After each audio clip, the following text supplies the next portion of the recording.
சசோஹம் ஸ்வாஹா. நிகழும் ஸ்ரீ மங்களகரமான குரோதி ஆண்டு ஆகஸ்ட் மாதம் 17ஆம் தேதி சனிக்கிழமை அன்று பூராடம் நட்சத்திரத்தில் திரையோதசி திதியில் பிரீத்தி நாமயோகத்தில் கௌளவம் கர்ணத்தில் சித்த யோகத்தில் சனி மகா பிரதோஷம் கூடிய நன்னாளில் இந்த மகத்தான ஆவணி மாதம் பிறக்கிறது. ஆவணி மாத கிரக நிலைகளை பார்க்கும்போது ரிஷப ராசியில் குரு பகவானும் செவ்வாய் பகவானும், கடக ராசியில் புதன் பகவானும், சிம்ம ராசியில் சூரிய பகவானும் சுக்கிர பகவானும் உள்ளனர். கன்னி ராசியில் கேது பகவானின் சஞ்சாரம் உள்ளது.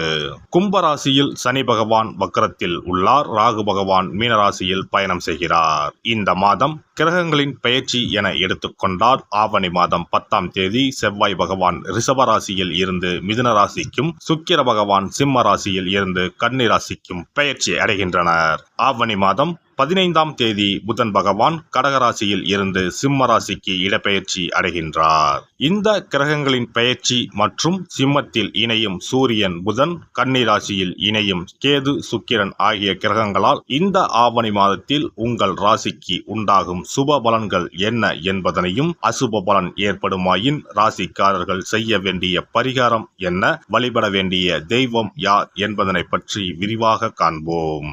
உங்கள் வாழ்வில் வளமும் நலமும் செல்வ செழிப்பும் பெற்று வாழ்வில் உயரிய நிலையை அடைய எல்லாம் வல்ல எம்பெருமானை வேண்டி விரும்பி கேட்டுக்கொள்கிறேன். எப்போதும் தர்ம சிந்தனையுடன் காணப்படும் துலாம் ராசி அன்பர்களே, நீங்கள் அவசரப்படாமல் நிதானமாக எந்த ஒரு செயலையும் செய்தால் வெற்றி நிச்சயம். இந்த மாதம் எல்லா வகையிலும் நன்மைகள் உண்டாகும். எதிர்ப்புகள் விலகும். பணவரத்து அதிகரிக்கும். நண்பர்களால் உதவிகள் கிடைக்கப் பெறுவீர்கள். தொழில் வியாபாரம் தொடர்பாக சில முக்கிய முடிவுகள் எடுப்பீர்கள். வியாபாரம் தொடர்பான வழக்கு விவகாரங்களை தள்ளி போடுவது நல்லது. எதிர்பார்த்த லாபம் கிடைத்தாலும் பண தேவை ஏற்படும். உத்தியோகத்தில் இருப்பவர்கள் கூடுதலாக பணியாற்ற வேண்டியிருக்கும்.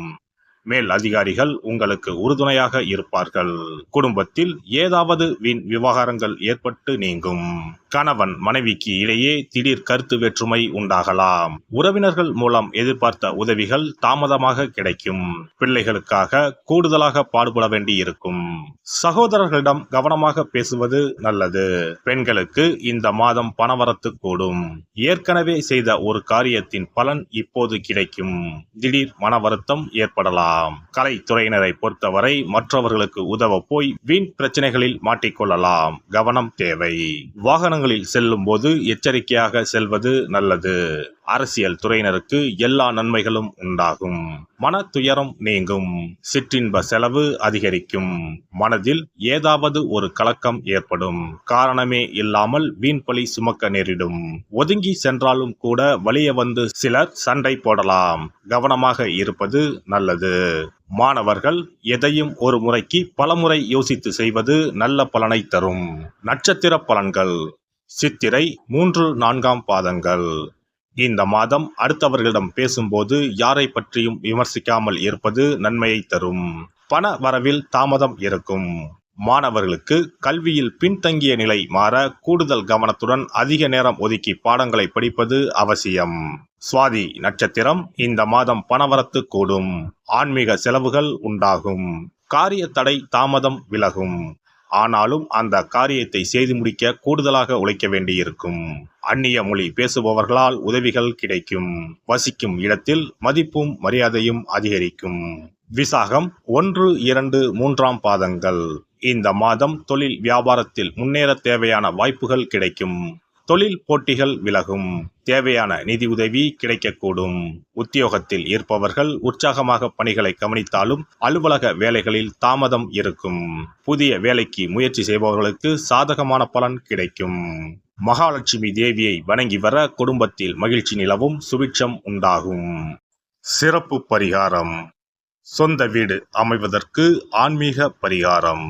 சொந்த வீடு கனவு நிறைவேற வேண்டும் என்பதற்காக எத்தனையோ கோவிலுக்கு சென்று எத்தனையோ பூஜை வழிபாடு என செய்தும் ஒன்றும் நடக்கவில்லை என்பவர்கள் வீட்டிலேயே இந்த எளிய பரிகாரத்தை செய்து வந்தால் நல்ல பலன் கிடைக்கும். எளிமையான இந்த 2 பரிகாரங்களை செய்து வந்தால் விரைவில் சொந்த வீடு யோகம் அமையும். அதனால் நம்பிக்கையுடன் இந்த சக்தி வாய்ந்த வழிபாட்டை செய்து வரவும். எவ்வளவுதான் சொத்து பணம் இருந்தாலும் நமக்கென்று ஒரு வீடு இல்லை என்றால் அது மனக்குறையாகவே இருக்கும். சொந்த வீடு வாங்க முடியவில்லையே என்பது பலரின் ஏக்கமாகவும் கனவாகவும் இருந்து வருகிறது. சொந்த வீடு வாங்க வேண்டும், வாங்கிய இடத்தில் விரைவில் வீடு கட்ட வேண்டும், ஏற்கனவே துவங்கியிருந்த வீட்டின் பணிகளை பணப்பற்றாக்குறையால் கட்டி முடிக்க முடியவில்லையே என்ற கவலையில் இருப்பவர்கள் ஏராளம். இப்படிப்பட்டவர்கள் வீட்டிலேயே எளிமையான 2 பரிகாரங்களை தொடர்ந்து செய்து வந்தாலே போதும்.